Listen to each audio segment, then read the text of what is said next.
Mali, le champ de bataille de la souveraineté africaine. Imaginez un instant, un continent riche, regorgeant de ressources naturelles et vibrant d'une richesse culturelle inégalée, berceau de l'humanité et pourtant encore asservi par les ambitions des puissances étrangères. Aujourd'hui, le Mali se trouve au cœur d'une lutte déterminante pour sa souveraineté. La situation évoque des souvenirs douloureux. Après le chaos libyen orchestré par l'OTAN, l'Afrique peut-elle encore tolérer une ingérence étrangère? Quels intérêts se cachent derrière cette nouvelle proposition d'intervention au Mali? Est-ce uniquement le combat de ce pays ou celui de tout un continent? Le futur de l'Afrique se décide peut-être ici et maintenant. Restez avec nous, car cette histoire va bien au-delà de ses frontières. Elle interpelle le monde entier. Quel rôle allons-nous jouer dans la réécriture de l'histoire d'un continent aux ressources convoitées, mais à la dignité précieuse? Il y a 10 ans, la Libye s'effondrait sous le poids d'une intervention militaire soi-disant humanitaire. Le pays, autrefois prospère, a été plongé dans un chaos indescriptible. Des villes mises en ruine, des familles déracinées et des générations entières marquées par la perte. Ce qui avait été vendu comme une mission de paix orchestrée par l'OTAN s'est révélé être une catastrophe humaine et géopolitique, entraînant dans la chute non seulement la Libye, mais toute la région du Sahel. Aujourd'hui encore, les conséquences de cette intervention résonnent. Les flux d'armes, l'émergence de groupes armés incontrôlés et la fragilisation des États périphériques reflètent l'influence destructrice de cet échec. Alors que la même dynamique semble se dessiner au Mali, la communauté internationale doit se poser une question fondamentale. Le continent africain doit-il encore payer le prix de ses ingérences mal calibrées? Relions maintenant cette histoire au Mali, un pays situé au cœur stratégique du Sahel, non seulement riche en or et en uranium, mais aussi porteur d'une symbolique forte pour la souveraineté africaine. Les enjeux sont multiples et complexes. Stabilité régionale, contrôle des ressources et rivalité géopolitique. Mais pourquoi l'Afrique, malgré ses immenses richesses et son potentiel économique, reste-t-elle si vulnérable face aux puissances étrangères? Prenons un exemple. L'appel récent à une intervention de l'OTAN au Mali, proposé notamment par le ministre espagnol José Manuel Álvarez Bueno. Derrière ces intentions affichées de paix et de sécurité, que cache réellement cette manœuvre? La peur que le Mali devienne un nouveau bastion du désordre mondial ou simplement une course pour s'approprier ses ressources? Les richesses du Mali attirent les convoitises de nombreuses multinationales, mais leur exploitation soulève une dure réalité. Plus de 70% des bénéfices réalisés quittent le continent, laissant peu de traces positives pour ses habitants. Ce schéma de dépendance économique entretient une spirale où les ressources africaines alimentent les économies étrangères, tout en déstabilisant les nations locales. Pour les observateurs mondiaux, la proposition d'intervention de l'OTAN est une alerte. Si la Libye offre une leçon historique, c'est qu'une intervention sous prétexte de stabilisation peut facilement se transformer en catalyseur de déstabilisation. Au lendemain de l'effondrement libyen, la région du Sahel a payé un lourd tribut. Armes illégales circulant librement, groupes terroristes proliférant dans le désert et les frontières devenues vulnérables à toutes les infiltrations. Rappelons-nous la Libye autrefois, un pays où prospérité et ordre coexistaient. Après l'intervention de l'OTAN, ce qui était une nation stable est devenu un foyer de violence constante, créant des ramifications dans toute l'Afrique de l'Ouest.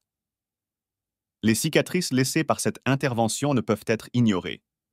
Devant un scénario similaire qui semble s'esquisser pour le Mali, le continent doit se demander: voulons-nous répéter cette erreur? La communauté internationale, et particulièrement les observateurs mondiaux, doivent aussi se poser des questions plus larges. Ces interventions prétendent-elles vraiment protéger les populations locales ou plutôt les intérêts stratégiques de quelques puissances dominantes? Dans l'ombre de ces discussions, une réalité brute éclate. L'or du Mali continue de briller intensément. En effet, ce n'est pas seulement une bataille pour la stabilité ou contre le terrorisme, mais aussi une lutte âpre pour le contrôle des ressources naturelles précieuses. Avec des réserves stratégiques massives non seulement d'or, mais aussi d'uranium et d'autres minerais, le Mali est devenu la cible d'un véritable jeu des trônes géopolitique au Sahel. Les multinationales qui exploitent ces richesses repartent avec des bénéfices qui rarement, voire jamais, profitent aux communautés maliennes ou africaines. Cette exploitation systématique nous renvoie à une dure vérité. Sans stratégie locale forte et sans structure défendant les intérêts locaux, les ressources africaines resteront un levier pour les jeux d'intérêts politiques étrangers. Alors que l'OTAN fait encore une fois campagne pour une intervention, il est vital de poser cette question.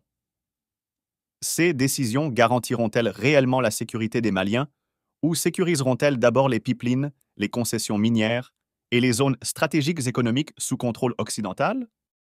Et pourtant, dans ce contexte complexe, une lumière d'espoir émerge directement du continent. L'Alliance des États du Sahel, AES, menée par des figures emblématiques comme Ibrahim Traoré au Burkina Faso, Abdourahmane Tchiani du Niger ou Assimi Goïta au Mali, propose une vision différente. Cette coalition régionale incarne une alternative puissante, une Afrique qui se défend elle-même, qui prend en main sa propre sécurité et contrôle ses ressources collectivement. L'AES symbolise une renaissance dans la coopération africaine, axée sur 3 piliers fondamentaux. D'abord, le renforcement des armées nationales pour mieux protéger les frontières contre les menaces terroristes. Ensuite, une stratégie de partage et d'exploitation concertée des ressources naturelles, garantissant que celles-ci servent en priorité les populations locales.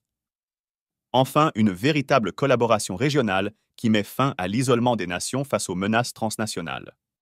Pour les observateurs du monde entier, ce mouvement est un modèle inspirant. Il montre qu'une Afrique unie peut surmonter les cycles d'intervention et de dépendance et construire un réseau régional capable de gérer ses propres enjeux. En réexaminant la tragédie libyenne, en analysant les motivations cachées derrière les démarches de l'OTAN et en évaluant la réponse courageuse de l'Alliance des États du Sahel, une question persiste. Le Mali deviendra-t-il un emblème de résilience et de souveraineté africaine ou retombera-t-il dans le piège des interventions étrangères? Pour les mondes occidental et oriental, ce combat dépasse la seule question africaine. C'est une interrogation sur le fonctionnement des relations internationales, sur la place du Sud global et sur les responsabilités des spectateurs globaux. Pouvons-nous continuer à ignorer ces récits en nous contentant d'être les consommateurs de ressources qui alimentent nos économies, ou est-il temps de réinventer la manière dont le monde interagit avec l'Afrique? Ce moment est crucial. Le Mali n'est pas seulement un pays, il est un miroir, un test pour mesurer si l'humanité est capable de choisir le chemin de la justice et de la dignité plutôt que celui de l'exploitation. Le Mali, en cette croisée des chemins, incarne la lutte de l'Afrique pour sa souveraineté, sa dignité et son indépendance. Mais ce combat n'est pas un défi isolé. Il nous concerne tous. Ce qui se passe aujourd'hui dans cette nation du Sahel est plus qu'un affrontement pour des ressources ou un territoire. C'est un combat pour l'avenir d'une planète plus juste. Chers observateurs mondiaux, chers Africains et Africaines, ne détournons pas le regard.